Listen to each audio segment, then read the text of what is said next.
Thank you for picking up the Sticks. This is episode 90, Sticks Gaming Podcast. I love the round numbers. They're the best. 90, Sticks Gaming Podcast. I am Myke Cornett. To my right, Myke, Steak Carnia. What's going on? To my left, Art, the only resident in my mind palace, Rosian. I just can't get him out of there, guys. He just lives there. You love it, don't I you? do. I'm not saying I'm trying to evict you. I'm trying to just, go to another room and you're still there. I'm everywhere. I'm omnipotent. There's actually a decent amount of news between last time and this time, so we got that going for us. Steak and I played Legend of Zelda, Link's Awakening. Oh, yeah. We haven't talked about it at all yet. He may have only played the first 5 minutes. I don't know. We're going to find out, though, later on in the show. Oh, it's more than that. But outside of Link's Awakening, Steak, what you playing? So I played some more, I've been diving a little more into the Final Fantasy VIII Remastered. I think I hit the 20-hour mark or so still trucking along there. Still loving it. I checked out the Medieval demo. Oh, yeah. Since Sony Shadow dropped that. It's a good thing they gave us only $30. So I've been sarcastically calling it medieval. That's how Medieval, it's spelled. yeah. In the state of play, that's how they fucking pronounced it. Yeah, it is. Yeah. I've always called it medieval. Like, I mean, it's just or medieval, wrong, but Mike. yeah. At least Mike corrected me. I don't know if you said anything, but you. I don't know if I have. I'm like, they should spell it medieval. Yeah. I thought it was. But it looks great. I mean, because like it's pretty much a shot-for-shot remake of the PS1 game. But the only sad part about that is that the action, it feels like it's from the PS1 game. It's very loosey-goosey and So is this the jumping the shark moment from like Crash and Spyro? They got this. Is this a jumping the shark moment for the 3D PS1 remakes? Yeah, probably. Yeah, I mean, That's what they make though, too. Right, honestly. right. But at least like Crash and like in Spyro and stuff, like playing those remasters, they still felt great, and like they really didn't change much of the mechanics of it. Where this is like that one always kind of had like a floaty kind of action to it, but this was your chance to tighten it up a bit. Like you still could have made it the same game, just tighten up the action a little bit. But I mean, it's still fine. I mean, it's just like, but it's like. It's almost kind of how you remember it, but it looks better. But again, it's gonna be $30 too. So it's one of those things where it's like, okay, like I'll probably wait till Black Friday when it drops to 20. Like to be honest, or more. Yeah. And then coming back for the first time in a while to Stakes VR Corner. Vader Immortal Chapter 2 came out. So I have not beaten it yet. I haven't finished it. I've probably played about. I did a little bit earlier today before filming. I did probably like about 20 minutes of it. It's awesome. I said you were high on episode 1. Yeah, too, episode right? 1, and this picks up right where 1 leaves off, which took me a second. So I'm like, oh yeah, okay, that is what happened after 1. So it's been a while since I've played 1. So that was really cool the way it took, and then the story's already awesome. You're already doing a couple new things in there that are really cool. So I'm looking forward to really finishing that up to see how the rest of the story goes. And then there's a second part of the lightsaber dojo too that cool. I'll check out and everything. So, but yeah, so I'm super excited to get back into that. And really, I was just like I was telling you, I've been sick a couple days, so like I had it on for like 20 minutes, and I'm like, normally I don't get like motion sickness or anything like that, and I'm like. Okay, I feel a little heavy. Like I think I'm gonna take this. And that's when I decided to lay down. That's when I fell asleep on the couch for a little bit. So that's for the Oculus Quest, right? Yeah. So it is also on the Rift as well. Okay. So, but so I got it on the Quest. And they announced a lot of new stuff for Quest, which are very exciting things. I know because usually I'm the one who does the Black Friday stuff on this podcast, and I have no idea if Oculus stuff goes on sale for Black Friday or not. I hope so. But man, last year the Rift was on sale. If the Quest is like 300, even 350, I'm probably gonna buy it. Yeah, it's amazing because they had their keynote thing last week. And did you have any of that news? I'm assuming not. No. Okay. So just this really is your VR corner, not his VR corner. Sorry. So we'll go through it really quick. I have a VR corner in my house. I don't talk about it here. Yeah. You don't want to go in there. It's my corner of shit. So for the Quest, they're actually adding hand tracking. So they're going to track every single bit of your hand, so you actually don't even need the controllers, That's basically, bonkers. which is going to be crazy. Yeah. Hey, PlayStation, get on that. Yeah, for real. And then they're going to have Oculus Link, which I still haven't looked too much into, but basically it makes your Quest a Rift. Right. So with a USB-C, so Right. like nothing crazier from something you probably already have in your house. And not only that, so like yeah, it turns your Quest into like a straight up Oculus, but is also like allows you to sideload things from different stores. Right. So like the world is now going to be open for that thing yeah. in terms of just like all the different stores and different ways to get VR stuff through a computer. You can just have it with the USB-C and plugged in. Yep. So that's super exciting too. That's amazing. So because there's a lot of games that are still only Rift only that I've wanted to check out. So I'm super pumped for that. Would you still need a PC that could run a Rift to get the benefits of that? I don't believe so. Honestly, that was the thing that I couldn't find a crystal clear answer on that. So I thought no, but I'm not sure. I think it all plays on the Quest hardware itself.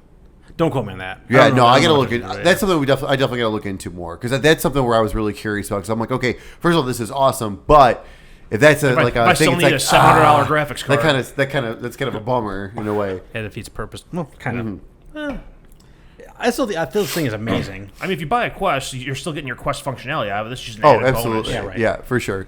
And the nice thing too, and they added Fandango Now on there, and Fandango Now has 3D movies you can rent and stuff on there. So that's really cool. Then that's where like I've been screaming at Voodoo to put an app on the Quest because they have 3D movies already on their app to rent and buy and stuff. And it's like, let me do that. Like that would be perfect because I want to do that on the Quest. Like that's a nice another feature to have. So, yeah. So the Quest is like it's been a while, to be honest. Like it was a while since I've touched it, and now with all this stuff, it's like, okay, I'm excited back for it again. And then I downloaded Vader, which was great, and yeah. So I'm looking forward to really diving back into that. Nice. Art. Yo, What's playing? not much. And he's back. Not really. Pretty much the same thing as last time. I finished up the story in Borderlands 3. Just kind of running around doing, checking the boxes to get the platinum at this point. The platinum seems easier in this one than previous ones. Because usually the hardest trophy is to get to level 50, which involves like doing 1.5 playthroughs. Okay. Like I finished the game at level 48. Oh, nice. So now it's just running around and completing side missions. When you finish the game, it unlocks the next difficulty, which is True Vault Hunter mode. But also it unlocks something called Mayhem mode, and there's Mayhem 1, 2, and 3, and whichever one you choose will vary the modifiers that go into the game. Okay. So you'll load into an area and it'll be like, okay, hey, you have 25% more health, you do 25% more damage. By the way, the enemies are not susceptible to electric damage. Their shields are twice as strong, stuff like that. So it just adds modifiers into the game, and some of the modifiers make it really, really hard. But when you play on those Mayhem modes, you get better loot drops as you kill, big enemies. So Mayhem 3 is kind of nuts. Mayhem 1 is basically, I just leave it on Mayhem 1 at this point because I built my character to the point where I almost can't die. Nice. Yeah, that's it. Nice. All right. So outside, we'll talk about Zelda in a little bit, but I played more Gears than Zelda came out, and play anything for that for a while. Now that I'm done with Zelda, I'm playing Gears 5 again, and I am really enjoying it. Now that I'm more than halfway done. I'm like halfway through Act 3 of 4. Oh, nice. And so I've gotten a chance to see. I've now taken control of Kate, and I have like their open world, which is new to Gears, right? But it feels like the classic linear game, what they call like wide linear, where it's just like it's open, but like it's just a really wide open space that you're going through, but there's still A to B, just big fat middle. There's just little side areas you can explore off it. And they do have like straight up side missions where like I find a collectible that gives me a document that finds this base that's in the snow, and then I go there and then I finish that thing and I get a new piece for Jack, which is really cool. So it does, and basically all the side missions end up giving you like Jack is your robot companion in that game. He does all kinds of things. He can turn you invisible, give you a shield, stun enemies, zap them, revive you, do all kinds of stuff. He's a jack of all trades, pun intended. But he has each one of those abilities has like upgrades to it. Where like if you're invisible more. But if I'm invisible and I shoot, I become uninvisible unless I have the gold tier thing. And the only time the way to get gold tier perks on that is by doing a side mission and getting that perk. So that's the only way to get it. So like you are really, encouraged to do these side missions with that because those are really good things. Those gold level things for Jack are amazing. Yeah, they really help you throughout the game. So, and if I'm not mistaken, I think I was reading that's the prize for doing most of the side quests. Isn't it? It's like something for Jack. I don't know if I've gotten anything outside of Jack stuff. To be honest with you, that's what I thought I saw. Okay, yeah. I find the pieces to upgrade Jack, and I find the actual like I said, those upgrades that you get that you can only get through the side missions. So you get the little pieces that you collect, and then you get enough to actually buy the upgrades, or you find the gold ones in the side missions. You're going to, I think I'm fairly I've played all the Gears games, but can't tell you shit about them in terms of like the lore and place and things like that. I'm fairly positive I've gone back to a couple places from previous games just based on how they're talking to each other. But yeah, man, I'm actually kind of just digging what they're doing from Kate's point of view, and her story is not going where I thought it was going to be going in terms of like how she is entwined with basically how the bad guys are and her story from 4 and things like that. I wish that she played differently though, because like I could put any person in that skin and they play exactly the same. Like any of those guys, whatever. So I this is the first time they've had a female protagonist, and I mean JD felt like Marcus in the previous game too, but like I thought that maybe something would feel a little bit different in terms of just how they play. But she's just as heavy. She moves the exact same way, the same lumbering run. Like there's not really a variation that would kind of make sense. I don't know if they don't do that because you do play as different characters, and that just makes life easier for them, or just part of like the slew of multiplayer things that I haven't touched yet, like the escape and the horror. I haven't any of that stuff yet. Right. So I don't know if that's just because we've got 3 boss, we've got 3 characters, you all got to move kind of the same way. But yeah, man, like overall, I'm really digging it, obviously, because I put it down for like a week and a half, and I picked it right back up, and I'm flying again on it. So that's what I was doing today before I came here. I see. Hearing you talk about it, I got to get back to that. Yeah, I was really enjoying my time with it. I got to get back to it. Yeah, there's I think, as far as I know right now, there's 2 open world sections. I'm on the second one now. Okay. And yeah, it's fun. It's definitely hard. I don't know if it's harder or if I'm just worse at this either. Sure. I remember dying as much as I'm in this one. Okay. I'm dying a lot, especially at the mini. I don't even call him a mini boss. He's like the boss at the end of Act 2. Holy Lord! I was like, I was instantly dying over and over and over again before I finally figured out what the heck I needed to do. But yeah, man, Gears 5 has been really good. So yeah, by the next time we talk, I for sure should be done with it by then. Well, I will try to catch up. Maybe we can do an escape or something, just a try. That'd be cool. Yeah, for sure. Because I hear that mode's actually pretty awesome. I just want to try it. Just what the hell? Yeah. It's weird, and I also feel like I don't get my money's worth out of it, but I got it with Game Pass, so like, right. It's weird to think of it that way too. Yeah. But this is literally all I've been playing outside of that. So that's it. Steak. Nice. Slow. What comes out the next couple of weeks? All right. So October is still a little quieter, but it's not. There's still some stuff coming here. So October 4th, Ghostbusters, the video game remastered for PC, Nintendo Switch, PS4, and Xbox One. I'm gonna buy it for the third time. I was just I was thinking, I'm like, all right, I got nothing. I need to play. People I play other games with are playing Ghost Recon now.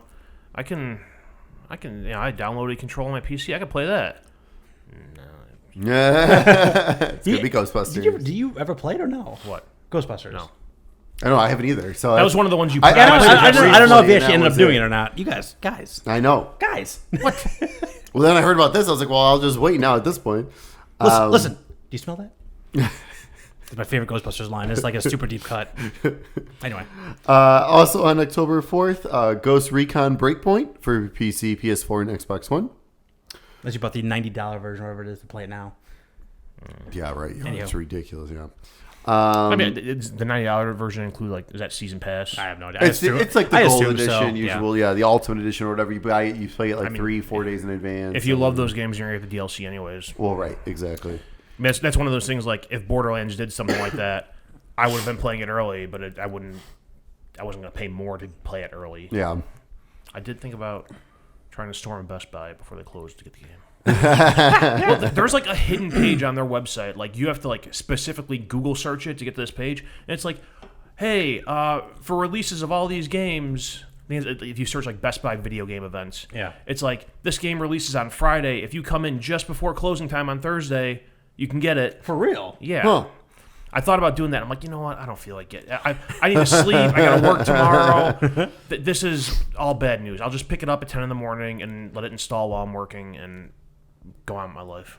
Yeah, you would not have slept that night. On October 8th, Concrete Genie for PS4. Oh, yeah. Also on October 8th, Yooka-Laylee and the Impossible Lair for PC, Switch, PS4, and Xbox One. On October 11th, Grid for PC, PS4, and Xbox One.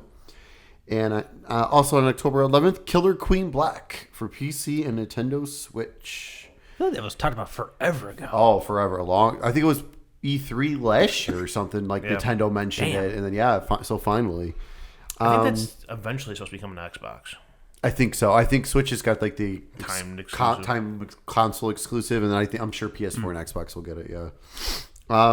Your PlayStation Plus games for PS4 for October: The Last of Us Remastered and MLB The Show 19. Your Xbox games with gold for October: Tembo the Badass Elephant from October 1st through the 31st. I don't know what it is, but I downloaded it today. Yeah, that name is awesome. It's all in caps. Even like the title in the PlayStation and the Microsoft Store is the same, like all caps. That's awesome. And then Friday the 13th, the game from October 16th through November 15th. And then for Xbox 360, which is also playable on your Xbox One, Bolt from October 1st through the 15th. Everyone remembers Bolt. It's a cartoon dog. No one remembers Bolt. I do. That was a terrible movie. Never saw the movie. I just know the cartoon dog.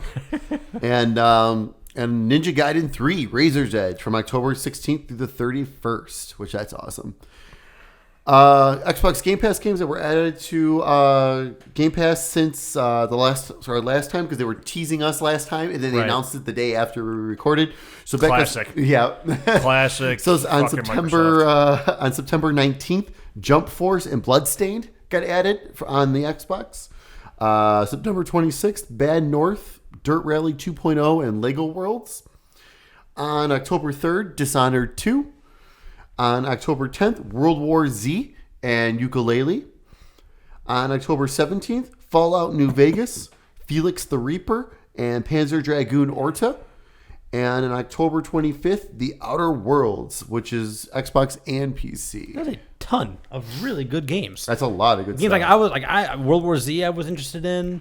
That was in there. I never played Dishonored 2. Well, that's the thing. I mean, Dishonored. I mean, Yooka-Laylee. I never played the original, so I'm super excited for that. Bloodstained being on there is also because I've got the crappy Switch version that still has issues. So now I can finally actually. And I did start that up. I didn't want to talk about it only because I like barely started up. Oh my god, it looks so much better than the Switch, and it runs so much smoother. So I'll finally get through it. There you go. Shocker. Shut up, Art. Plenty of other games have worked fine. The console that can push 4K runs better than the Switch. Well, yeah, I would hope so, but I would hope the game would just run on Switch. Extra. Bigger games have made it work on Switch. Extra. It's time for the news. Oh, okay. All right, where to start? We'll start off with the by demand story. I demanded the story. So last week, Square Enix revealed the cover art for Final Fantasy VII Remake. It's basically a prettier version of the original cover art. Correct. For Final Fantasy VII. Myke, thoughts? And what is it missing? Part 1? Yeah. Chapter 1? Episode 1? Some kind of subtitle. Something to not... Something to let you know it's not a full game? Yeah. Or not the full story. It is technically a full game. It's a full game, but it's not not game, the full Final Fantasy VII story. I played full games that are 30 minutes long. Yeah. I played full games that are 2 hours long. I don't know how long this thing is going to be. I think we don't know what the back looks like. There's still time to change it. On the back, it might say feels like the beginning of Cloud's journey or something like that. Right. Who knows what the back's going to say. But it's like some bait and switchy bullshit. Exactly. Yeah. Well, right, yeah. 100%. There are going to be people in Walmart who are going to buy this game, who love the original one or don't know what it is, and people are going to get to that end of Midgar and be like, That's credits it. and Right. like Right. what Wait, is wait, this? what's going Which on? the part Going on? when you finish Midgar is very much like, okay, we're jumping into the next part. It's not like Right. a conclusive finish. No, it's not at all. Unless they drastically change something. Well, Which I mean, they could. I mean, there's they could, because when you exit Midgard there, that's when you enter the world map, yeah. So you technically that would be the best yeah. spot to end it. Like, Okay, but, no, the best part of the end is the end of the game. Well, When yeah, the end of the game absolutely. would be the best Well, place yeah, to end. no, But without a doubt. But to me, okay, a couple things. One, I think they have no plans to make anything else beyond this. Because they have no plans, for one. They've said so. They don't know how many it's going to be. But at this point, I don't think they have any intention to make any more game than what this is going to be. I think they're going to make Midgar, call it a day. They're not going to make anything else beyond that. I think they would get skewered if they did that. I think they should be skewed already. Because this is bullshit. Because this is really, really bad, and sets a bad precedent for other people to be like, no, episode 1 only for this. You know, we only get the first episode, or you only get the first half, or say disc 1. Well, like I said, make it like a thing from the previous game, like disc 1 for this, and people can be like, where's disc 2? And they're like, well, now at least they can be informed if they take the time to look at it. But you've informed them enough to say this is not the full game. Right, and that's like my biggest gripe with that is when I originally got Final Fantasy VII, my mom got it for me for Christmas, and she got it by asking a coworker, like, what game should I get my kid? I'm guessing most parents probably aren't going to think that, ask a coworker that, and they're going to see Final Fantasy VII and think, all right, here's a full game for my kid. Yeah. So yeah. Well, I mean, that's the thing. I mean, we'll see what it ends up being, like hours wise and content wise and stuff like that. Like obviously, we know it's just the Midgard part in terms of the Final Fantasy story that we know. Right. So I'm curious to see how much more different story stuff are they going to add and all that stuff. Like I said, I understand fully the gripes of this and everything like that, and I wish it was a full game too and stuff. But God, is this looking so pretty? Like that last trailer was incredible. Incredible. It would be a much different story if this was a new story. Yeah. But everyone knows the story, and they know how much there is after Midgar, and that this should only or like be don't part call one. or like don't call it a remake, or call it like a reimagination or something, like call it something different than a remake then, or something. I don't know. I think you just need something a little more to it. Final Fantasy VII Midgar. Right. I mean, just something a little different. No, I agree. The title of it just You needs to think be Square Enix different. hasn't made some goofy ass titles in the past? Oh like, yeah, they have. care. Right, Look at absolutely. their numbering system on Kingdom They Hearts. don't care. Oh, yeah. So why Oh, yeah. are they Kingdom being Hearts so plain on 33 this? and 715s. The second point I wanted to make was I am not buying this game until they tell me how this is going to end. I'm not going to play it. I'm not going to give them any more of my money because I think that they're being dishonest with this alone. So if they figure this out before the thing comes out, or say like, hey, 2021 February we plan on having the next disc out, or whatever the hell they want to call it. They have no plan for it. I really don't think they have any plan whatsoever. I don't think they intend to release anything else outside of this. Well, the only downfall is we all know like this is going to be the only one on PS4. Clearly, the next if there is more, it's going to be PS5. So how we Not necessarily. If everything's backwards compatible and forwards compatible, like they're saying. Right. Well, true. You release it for PS4 and you release a 4K texture pack for PS5. That's true. And we're assuming that you're going to be able to transfer your progress. We're going to be assuming that you're going to be able to transfer your levels of all your characters. Better be able to transfer your progress. But we don't know. They don't know. I think part of it, like I said, if they don't release the full thing, even if it takes them a decade to put all 3 parts out, they're going to get killed for it. Well, it's going to be one of those things where everyone's going to be bothering them constantly. But the other thing, too, is like I understand why they're not saying anything, because how many times have they announced dates and just completely missed them by years? Oh, for sure. Absolutely. I don't need dates. I just say, like, we're going to release the rest of this game. Because, I mean, like I said, the only thing we've gotten out of all that is the E3, at E3, when they had the big presentation, they said, this is Chapter 1 of Cloud's journey is what they said, and it goes through Midgard. So that's how we found out this information. All right, this is Chapter 1, and it goes through Midgard. Like that's like basically where we know where the story ends basically, and that's like this is the most definitive like information they've given us out of all of this. Right. That this is Chapter 1 and the ends at Midgard. That's it. So I mean, not until this comes out, I think that's when we'll get Yeah, they're going to wait till this comes out some kind of to give us roadmap would be more. good. World Mech would be great, but again, like you said, I mean, look how many times where they do say something, and then look at how many times Final Fantasy 15 had a set date and it got messed up. So I think they're trying to get away from that mentality. That's why they waited so long to say anything about the date for this, and now they're all in on March 3rd, and it's gonna be, I think, pretty sure. Like I'll be shocked if this gets delayed. But we're also talking about them putting on dates in full games. So like, they have a date of a third of a game, and beyond that, we don't know when the other 2/3 are going to be released, if they're going to be released. I'll be surprised if this is the only bit of Final Fantasy VII. I think it would make way too much money for them not to do it, though. I think they're going to make so much money off of this. I don't know. I feel like how much do you think they spend on this? Oh no, I don't between disagree. switching studios, scrapping everything that they did to begin with. Well, I think that's the thing. All the heavy money's going in right now. So as long as they make more than their money, because of switching the studios and getting the game engine, because now they have the game engine, right? It's like, okay, the other ones shouldn't actually be that difficult. Like, what do you think? What do you think costs more money? Contracting people or having it in your own house and developing? Oh, contracting people for sure. It's more money. Like, yeah, absolutely. So now that it's in house, it's like now because you wasted all that money. Now you're saving the money here doing that, but you already spent all that money initially on the original run. So as long as they make their money back, I don't see a reason. Especially now that it's in house, they've got the engine in place, they got the gameplay in place. I know why they couldn't do more. But you all can enjoy the world's largest vertical slice of all time. I'm not playing it. I'm not buying it.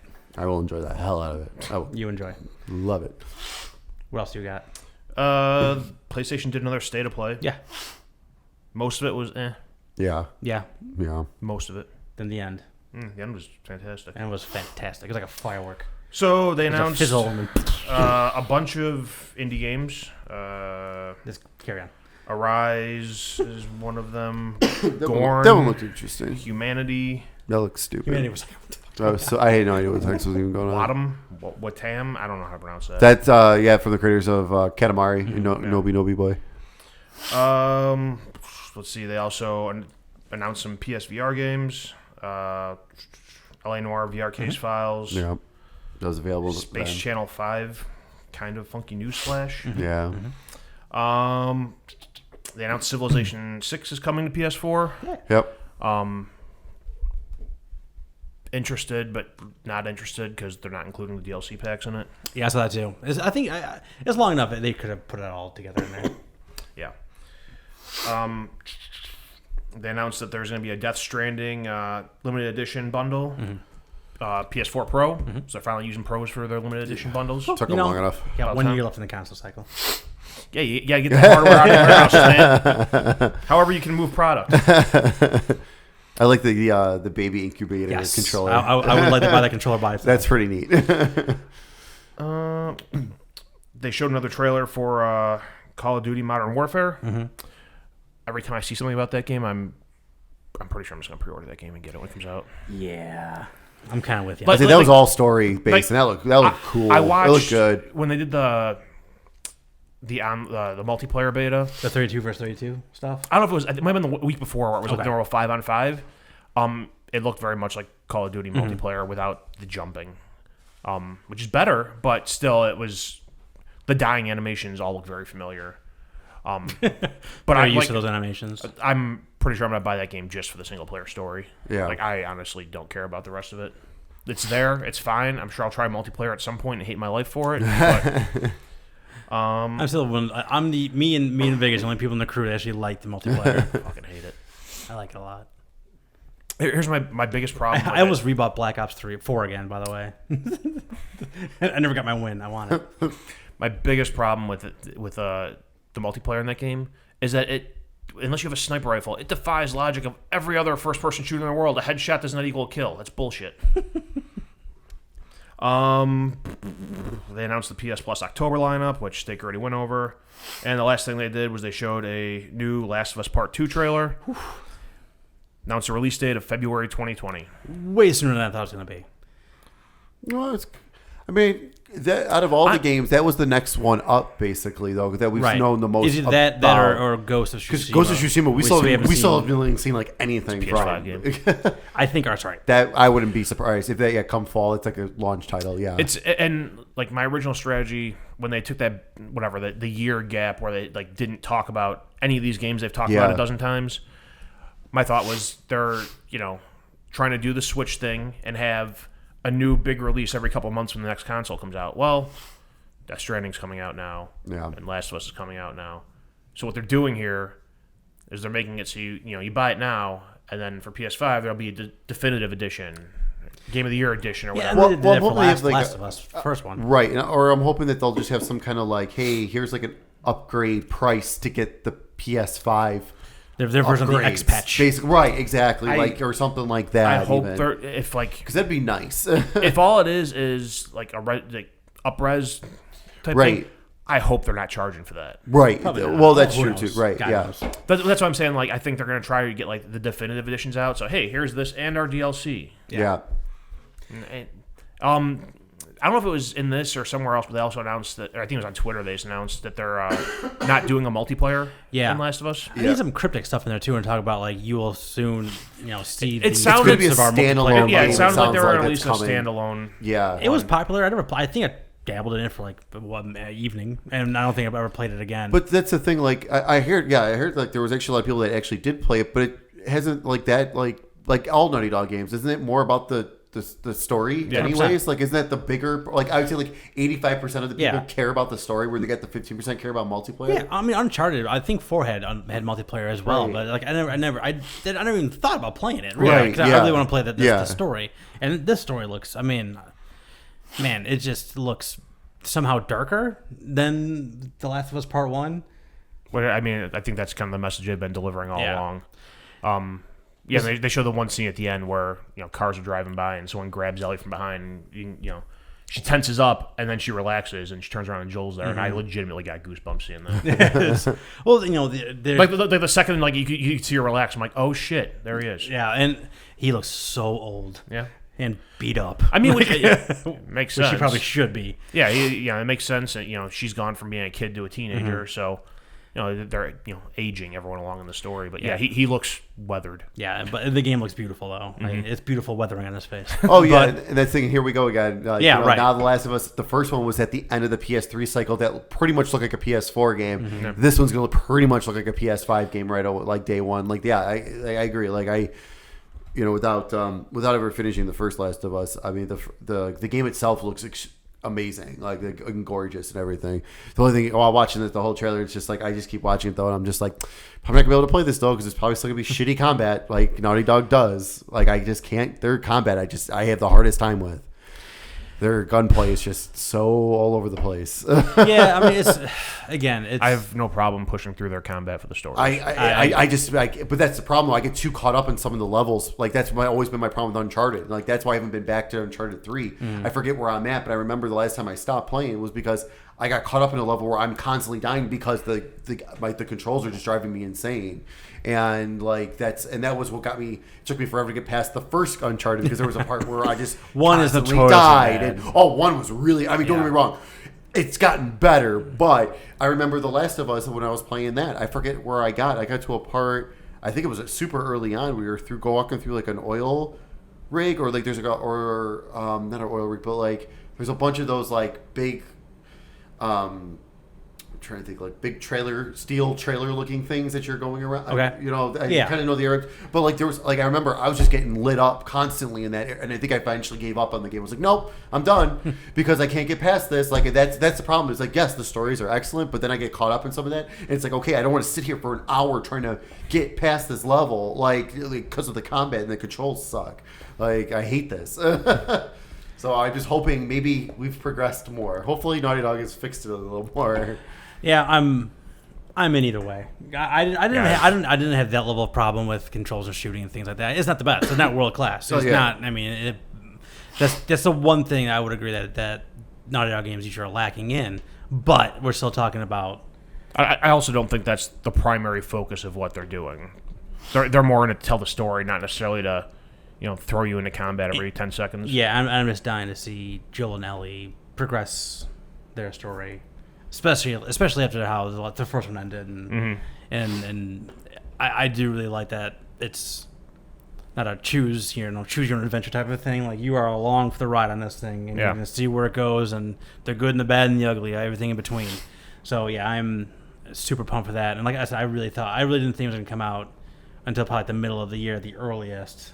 But hey, beginning of the year, stacked. Happy February to me. Oh Yes. man, it's ridiculous. Yeah, the first 4 months is just already all planned out. Actually, first 5, because I forgot if Avengers end up being something decent. That's in May. Yeah, it is in May. Yeah. Yeah, Cyberpunk. So there's a major game. Cyberpunk in April. And then March is Final Fantasy VII and Watch Dogs. Okay, good. Watch Dogs, good. And then February, we got Last of Us 2. Mm-hmm. And then I feel like there's something in January too, isn't there? No, you said something else in February, right? I don't remember. That's not the point. Those are. But still, like, look at that's loaded. Assuming that some of the stuff doesn't get pushed, like all those games, pretty much all those games have, like, their publishers have pushed games notoriously. Yeah. Like, sure. Naughty Dog is pushed. Last of Us pushed. Yeah. Uncharted 4 and I think 3. Yeah. Witcher 3 got delayed a few times. I mean, I'm not even going to talk about Square Enix and delays. Right. So, we already covered that in the we will see if those things all come out in the time period. But that all being said, if it does, that's incredible. That's crazy. Yeah. Last news item, I think it was yesterday, Sony put out a tweet that Shawn Layden is leaving the Worldwide Studios. Yeah. Yeah. And there's still no clarification on it. It's just like he's leaving. There's rumors floating around that's part of some internal power struggle that apparently has happened since it's been going on for a while now. But yeah, that caught me off guard. I always liked him. I always thought his stage presence was always kind of he felt very, like he was very natural up there, and he was excited about these things and very laid back. Oh yeah, he's a good Twitter follow, things like that. So I'm just it's weird not knowing what it is, but it could just be nothing too. Because supposedly, the Japanese translation was saying that he was retiring, but now people are saying no, that's not the case. Or I don't know. It's weird. Or some now there's speculation like some company actually poached him. Yeah, stole him. So who knows? I guess we'll probably find out more in the next Maybe he shows at X09 and what were they called in London? Oh my god, that would be insane. Poop my pants. That would be crazy. him and Phil working together. Well, let's see. Ever since the Game Awards, Reggie's gone, Shawn Layden's gone, so Phil Spencer's on borrowed time here. Man. Yeah. Phil's not going anywhere. Nah, that dude's He's too pivotal to Xbox. He's the reason why Xbox is working their way back from the grave right now, is because of him. Because it was a very deep grave that he got thrown into, and he's almost out of it. So he's been doing a great job. Once he gets out, he's out. First day in, the first day out. Right, yeah. Only 2 days. All right. That's it. All right. So Steak and I both played Legend of Zelda: Link's Awakening, Switch exclusive, a remake of the old Game Boy game from '93. I think. 93. Yeah. So I actually got my rundown because I actually did my job for a change. Okay, because I didn't do mine for this one. Good. So I got you. I was hoping you would get this I got one. you. Yeah. Developers, a company called Grezzo. This is one of those things. Nintendo made this game. I totally didn't do this part for Borderlands. That's fine. But he's like, no, Nintendo made this game, but they have all these developers and studios and things like that. These guys, I looked them up. I don't know who these people were before. I looked them up, and they made the DS version of Ocarina of Time, the DS version of Majora's Mask. They made Triforce Heroes, another DS game. They made the Luigi Mansion 3DS port. So they did a lot of porting and things like that. So that's why that they make sense to make this game. Yep. Publisher is Nintendo, like I said, it is a Switch exclusive. It takes about 12 to 15 hours to beat, and I did finish the game. Yep. You too? Yep. Very good. So my one sentence kind of wrap up of the whole thing was a beautiful aesthetic and some modernization gives this classic game new life on the Switch.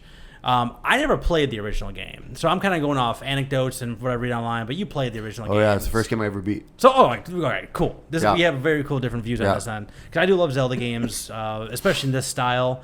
I did old NES versions and SNES games. Right. This is very akin to that, where you're on an overmap, you're moving around in what do they call it? Like not asymmetric 2D. Like Yeah. you're moving in 3D space. Right. But you're the camera's staying on one plane the Yep. whole time. Going in dungeons, finding stuff, collecting stuff, picking up rupees and slashing Finding a new grass. tool, and you Exactly. got to use that tool to get through the dungeon, beat Yeah. the boss, and Yeah. everything. Yep. People don't really. I don't know if people really ever call Zelda's kind of like Metroidvanias but it kind of, they kind of are A little bit. This one a little bit, yeah, for because sure. there's a lot you can't do Right. at the very beginning. You have nothing. You have no shield, no sword, per usual of a Zelda game, and you pick up a lot of abilities. I thought, like, I feel like I've gotten more here than I've gotten in other previous Zelda games in the past. Yep. That all being said, before we get too far into it, you played the previous game. So what did you feel was the biggest differences between the original Game Boy game and this reimagining? Well, not reimagining, this remake of it. Well, the nice thing was when you're going through like the main world outside of the dungeons, before on the Game Boy it was screen by screen by screen. Like those other games. Right, exactly. Okay. So for this one, it's just somewhat seamless. You knew when you entered a new area because you get a frame rate stutter that was really like jarring. Yeah, and you've got that in handheld or on dock. So I actually played on both. So I played on was both too. I just want to see. I just see it on dock because I thought that the game was very pretty. We'll get that in a minute. But yeah, I thought maybe put it on dock and maybe right. Yeah, nope. Still had that issues. Still stuttery in between areas. Yeah. So, but for the most part, though, the game was pretty much like a shot for shot remake. Like everything you had to do and everything you did in the game, you did in the Game Boy version. The Dampy, that was the dungeon stuff. Obviously, that was new. How much did you mess with that? Barely anything. I did a tutorial. I think I did the first. That was it. I think I did like the first 3 or 4 challenges. I got a piece of heart, and I'm like, okay, I'm good. Yeah, right. I don't feel like I want to do this. This is just wasting time. Like, it was boring. I was so bored doing it. There's 9 dungeons in this game. I don't need more than that. Yeah. Like that's plenty. Yeah. So like I didn't feel a need being like, man, I want to do this again or do like remix. Like I felt no real motivation to get that. Not even knowing what the apple at the carrot in the stick was for this mode. Like I didn't know what I was gonna get. I assume it was pieces of heart because that's usually what you get in Zelda games. But I felt absolutely no need to do that. So anyway, what else did you feel differences? So a nice nice new change was that on the Game Boy you have 2 buttons. You have B and A. So you're constantly switching in and out of the menus for all the different power-ups. So your sword, your shield, your jump feather, your power bracelet, all that kind of stuff. Where in this game, it was nice. It's like, okay, you always have your sword equipped, you always have your shield equipped, and then you still had to swap through a few of the items. Yeah. But it was very rare that I had it I basically, for me, I kept the leaf on one almost the whole time. Me too. And I just swapped out the other one as I needed it. Me too. And then I effectively made like a jump button. Yeah, yeah. And I mean, it was just like that was the best way. I mean, and it was nice to be able to, because then also too, once you got the power bracelet, you didn't have to equip the power bracelet. It's just all of a sudden you can walk up to a rock and now you can pick it up and lift it and throw it. So in terms of that was a very welcome change, because it was like, okay, you still were in the menus, but not nearly as much as you were in the Game Boy, because some of those dungeons, like, you were going back and forth between things a lot. Yeah, because this, you boomerang for that guy, boom arrow for that guy. I said, you can have, like, when you go into a room, like, you almost have this like order of operations to get out of it, and you need 3 sometimes different tools to make that happen. Right. So that was a nice little kind of change of pace the way that was. That was really cool. I enjoyed that. Yeah, and as someone jumping into story, like, I really didn't know what I was getting into. Like, this was such a fever dream of like of a Zelda game too. It's crazy. Just like, you're walking around the first main area, the first village that you're in, and there's a chain chomp, and I'm like, what the fuck is going on? So there's a chain chomp, and then I go down this well, and it turns into a side-scrolling jumper, and there's a Goomba in the bottom. There. Like, what is going on? Yep. But it's Shy Guys. And they've someone mixed up the code. Yeah. Like, do you have authorization to use these guys? Someone didn't reskin their enemies. Yeah, it's like someone modded the original Zelda game and put like not with Mario characters, but do the thing where you got the picture of Peach, Princess Peach. Yes. Yeah. Oh, and like the whole like trading side quest, I guess it is on the thing, Which where it's is- just like it just so you get you get the Yoshi, and then you get a stick, and then you get a bracelet, and then you get a coconut, and then you get a banana, and then you get a honeycomb. Yeah. Like when is this gonna end, and what am I getting? And then finally, and when it ended, I was like, oh, that's really cool. Like what I got. Yeah, So, I it mean, was. It was totally worth it. and yeah. it takes you a long time. It takes hours to do that It too, does. because you don't unlock areas where Right. like you don't unlock the areas where you are supposed to trade those items in Right. for hours into Yep. the game. So like Yep. you have this like really long side mission that goes for almost 3/4 of the game Yeah. before you finally finish it. There are. But like there's a ton of secrets in there. There's a kind of, like I ended up with, I think there's 20 hearts you can get total. I ended up with like 16 and a half, I think, is what I ended I up think with. I finished with 15. And did you get- and a couple? I had a couple. I think I Yeah. had a couple extra like pieces. Yeah. There's a color dungeon you can completely miss if Yep. you don't Yep. read the book correctly and do the puzzle correctly and do the whole thing. There's a lot in that game that you can totally bypass, and Yeah. it really does encourage you to pick up every rock and crawl in every corner and just try to find so much. And then you get that it's like the old school Nintendo games too, Yep. where it's just like these things uncover, and it's totally okay if you miss them, and they're not going to tell you anything about it. So if you miss it, you miss it, and Right. because you weren't exploring enough. Yep.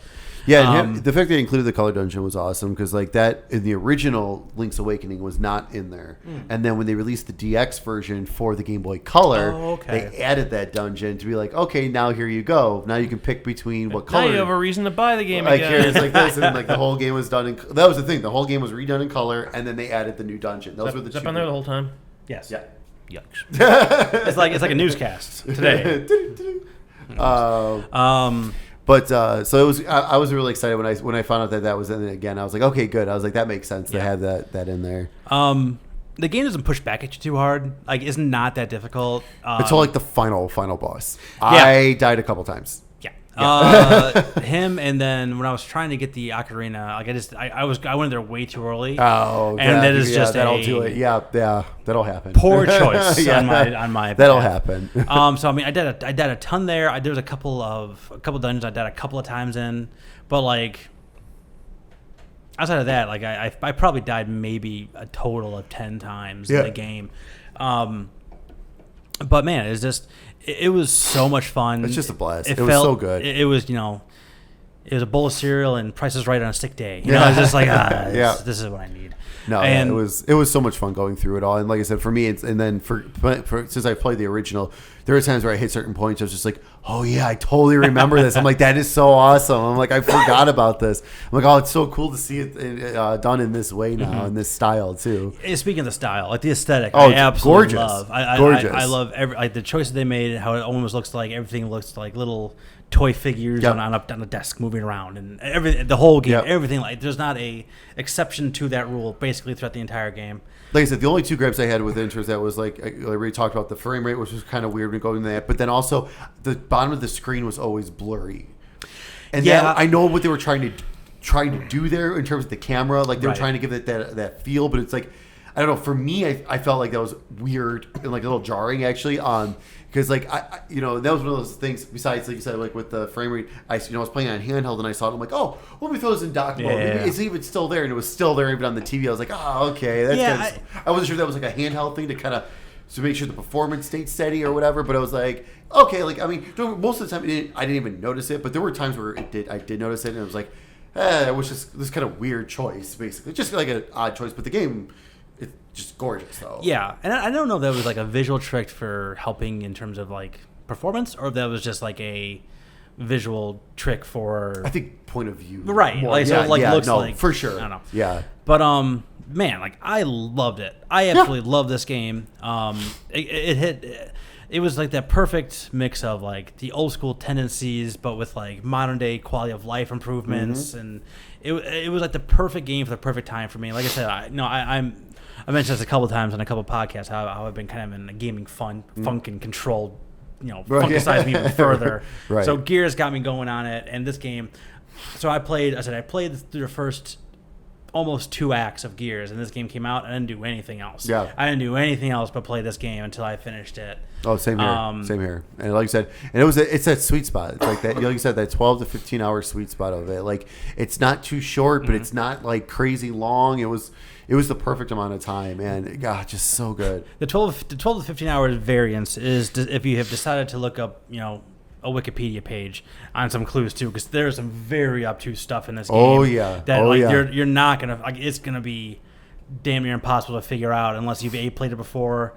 You looked up at Wikipedia, or your uncle works for Nintendo. Yeah, one of those things. Yep. But and they added so many more seashells. Or you called Nintendo Power Hotline. Right, yeah, that's right. That'd have been awesome if they reinstated that for like a week or something. They did for something kind of recently. I forget what game that was, but they did do that for something. God, well, whatever. But it was just.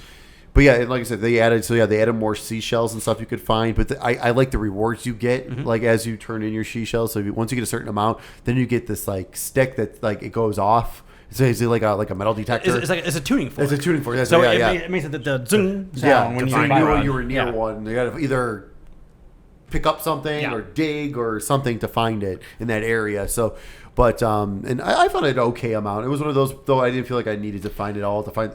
I am curious to see what that Master Sword looks like, though. It looks. I got the 40. I think is when you get the new sword. Oh yeah, is it okay? I don't think it looked any different. No, it's more powerful. Right? Yeah, I felt that. I was hoping they would have made it look like the Master Sword. You know what I mean? Like that'd have been cool. No, they call it something different. I forget what they called it. But okay. So I did the color dungeon and got the red tunic, which made me more powerful. Yep, and then I got that sword. So I'm just like, you're just destroying everything. You're all dead. Yeah. You're all dead. But yeah, man, it was fantastic. I want them to remake Ages and Seasons now from Game Boy Color because that was done. That was in the same the DX, the Link's Awakening on their same type of gameplay. So now that you've got this in there, just remake those, like release those. That'd be awesome. I'd be down for more. Yeah, I love this game. I absolutely love this game. And Ages and Seasons are incredible. And those two, the nice thing about those two is they kind of have like their own kind of like link to them. And like so, if you release it on Switch, you can make that work better too and stuff. So that would be awesome. Make a 2-pack. Yeah, absolutely. That'd be incredible. Yeah, wholeheartedly recommend this game. 100%. So I really like that we had the two different viewpoints where you played the original. I never did. I had my old school tendencies on Zelda, but I never played this game. I never had a Game Boy. So yeah, we both for best for old Zelda fans on the Switch right now. I agree. I wholeheartedly agree. I'm not getting into it again. But I wholeheartedly agree. I agree too. Yeah.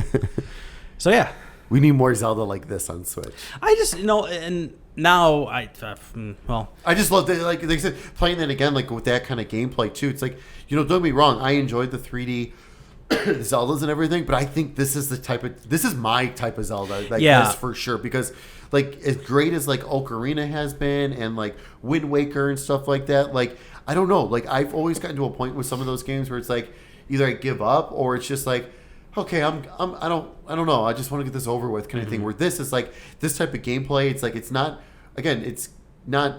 too easy, but it's not like crazy hard or anything like that. It's like decent difficulty. You're constantly moving along, and the 12 to 15 hours is just that perfect time. Yeah, and Zelda feels like Mario has like the side-scrolling Mario. It has like the Mario Odyssey Mario, where like the little lower over the shoulder, and they have like the higher up Mario like for Odyssey. Where Zelda now has like this kind of version of Zelda. They have the Wind Waker, Ocarina of Time type of one, and I think Breath of the Wild, I think, really introduced like a third version of it. Oh, absolutely. Where it's not, it's more like open and less story. Where like Ocarina and Wind Waker is more story, less open. But that's my sweet spot for Zelda for me personally. Like Wind Waker and Ocarina are my two favorites of all time. I still think Ocarina. I'm probably more nostalgic for Ocarina than Wind Waker, but I would die for a new version of that version of Zelda. Not like a remake, like a new version of that Ocarina and Wind Waker version of Zelda. I would die for that. So maybe that's next. Maybe we're going back in a circle. I'll take, because that's the thing with the Wii U. They got that HD remake of Wind Waker and Twilight Princess. Give me both of those on Switch. Like I will seriously buy both of those again. Like no question about it. because I still enjoy those. Like I said, I enjoy those games a lot too. It's just that this one here, this is my Zelda style for sure. Because this is the one I grew up with, so it's like I like this a lot. Totally. So wholeheartedly agree. I love the game. It is definitely on the short list of my top 5 as it stands right now for games of the year. Oh, absolutely. I don't think it's even. It's on there. 100% on there. No. I was thinking about that earlier. I'm like, I don't know if I have 5 new games I've played this Honestly, year. what I've been kind of just doing is any game I've had some kind of enjoyment from, I just been putting down in a list. So I Probably do, a good idea. So I do have like eight games on there, but realistically, I maybe have like 2 for sure. I know are on my top 5. Like it's like other than that, it's like I'm not sure though. Like so at least if I kind of enjoyed it, it's like all right, let me get this on the list. So this way I don't forget about it, and then I can think about this later on in the year. But it's like that list is still, for as many games as come out this year, it's been pretty small. It's pretty small though. Yeah, I mean, I would totally agree with that. I mean, like I haven't finished Gears yet. Obviously, Control disappointed. Unfortunately, I wasn't a big fan of Observation. I know a lot of people liked Observation. I wasn't a huge fan of it, so like that's not going to be on my list. What else came out this year? For me, like Walking Dead season 4 came out. Right. Was Guacamelee 2 this year or was that last year? I think that was last year. I think it was last year too. Well, we got Resident Evil 2 remake. Resident Evil 2 remake is very 100% on my list. Top 5s are going to be remakes. Probably. Did you guys see that recently they had someone put a montage up of like the Mr. X mods people have done on Resident Evil 2 like on PC, and they made him like giant. Oh like, yeah, he's like just huge, and also made him very tiny. You see the Pennywise? You see the Pennywise one? Yes, oh the my Pennywise. God, that one's awesome. Thomas the Train. Yeah, oh yeah, that's right. It's also great. So check that out. Great. Yeah. So anyway, Zelda, great. Check it out. Zelda Link's Awakening is I think definitely a must-play game for this year. Absolutely. But I think that's all we got for this episode. I have no idea what we're going to talk about next time. We haven't discussed it at all. I don't think anything really new, big is coming out there we're going to want to talk about, unless you want to talk about Ghostbusters. I'll talk about Ghostbusters. Yeah. I'd love to talk about Ghostbusters on this podcast. We'll figure that out, and we'll see you next time, Stickheads.